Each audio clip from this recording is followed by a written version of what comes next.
I went vegan 3 years ago, and it was because I was watching some sort of like self-development, self-help people online, and everybody was talking about how, eating animals is bad karma. And so, over a period of a few months, that kind of really sunk in for me.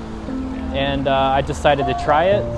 And after I tried it, I physically felt better, and I knew I was doing something good, but I didn't know too much about the industry at that time. My first vigil, technically it was February of this year, out in western Massachusetts. And there's like a small farm kind of slaughterhouse there. So we did a vigil there back in February, and then since then I've been doing vigils there. I've been going to Newark, New Jersey, where there's a big halal slaughterhouse, and doing vigils there. And then this is my first time in Toronto, Burlington. Newark Animal Save, we bear witness to the animals going into American halal meats in Newark, New Jersey.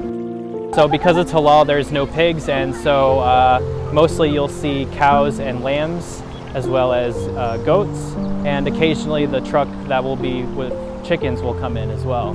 When the truck comes, because it's halal, they need a sort of like a halal inspector there, right? So what will end up happening is the truck will park on the street, and it's a very small street as well.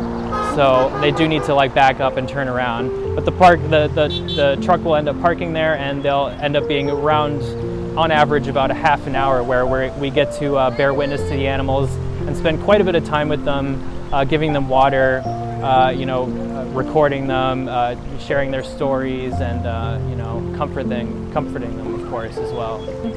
I would say usually about 10, 15 to 20 people come to each vigil. Yeah, it's like sort of on the edge of Newark, New Jersey, and it's about 30 minutes away from New York City as well. I would 100% advise every single vegan to come bear witness. And the reason for that is that even if you are vegan, you can still be very disconnected from the reality of what's happening to these animals, because it's so far removed from us. You could go about your daily life and you would never have to be confronted with the reality. And bearing witness is the closest that we can get to, we'll never truly understand, but it's the closest we can get to understanding what they're going through. And it builds this conviction in you that makes you a better activist each and every single time. These animals are who we're vegan for, these are who we're activists for. And so we have to come bear witness, and we have to share their stories and share with the world what's happening to them. 100% believe in a vegan world. The reason that places like this, they do so much to hide what's happening to these animals is because they know that within the hearts of every human being there's empathy, and there's a sense that this is wrong, what's happening to these animals, because we understand that they think and feel, they don't want to die, they have families like us. Fundamentally, they are the same as us, and they know that, if common people see what's happening, they won't want to contribute to this. They won't want to eat their flesh and their bodies. Veganism just means non-violence, anti-speciesism, right? We have all these double standards in society where if you were born a dog, you could be loved and cherished, and you could even go to jail if you hurt a dog, but if you're born a pig, then you live this life of torment and suffering and mutilation, being ripped away from your family and ending up being burned alive in a gas chamber. I mean, there's no moral difference between any of these animals, and we don't have to eat animals. We're well within reason to just live on a plant-based diet, and we don't have to hurt animals at all. Well, I wanted to come to Ontario to do activism and bear witness, and also I think it's important for vegans and vegan activists to just connect with others who are doing the same thing as them. It's very easily to be isolated as a vegan activist, as a vegan, and then especially as a vegan activist. So once you connect with other vegans and other activists, it really does good for you as well, because to be isolated will oftentimes it lets people get discouraged, and people burn out like that. And I think that community building is so important just for activists and their well-being.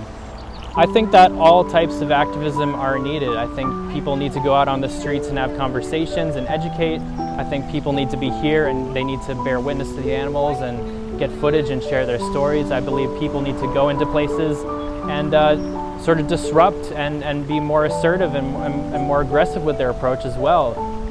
That approach has worked so well with getting fur to be dropped from so many companies, which we see more and more companies every single day dropping fur. So I think all types of activism are needed and all are important, and everybody should try whatever activism works for them. Thank you all so much for being here and bearing witness and doing everything you do. I can't express how important it is and how much it means to me and all the other activists who watch your stories and how many people it turns vegan. It's so important, so thank you. I'm one of the organizers for AV Boston, and I help set up the cubes and get people introduced into doing outreach with other people. What I always say is that the worst thing that somebody can do when there's a cube there and people are walking by, the worst thing that they can do is walk by. Like even somebody yelling bacon or I love hamburgers or something is better because they're getting a reaction.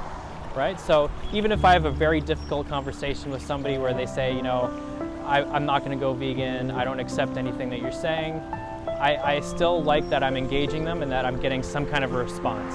That I think is better than anything. The seed is there and you never know what they'll do after that conversation.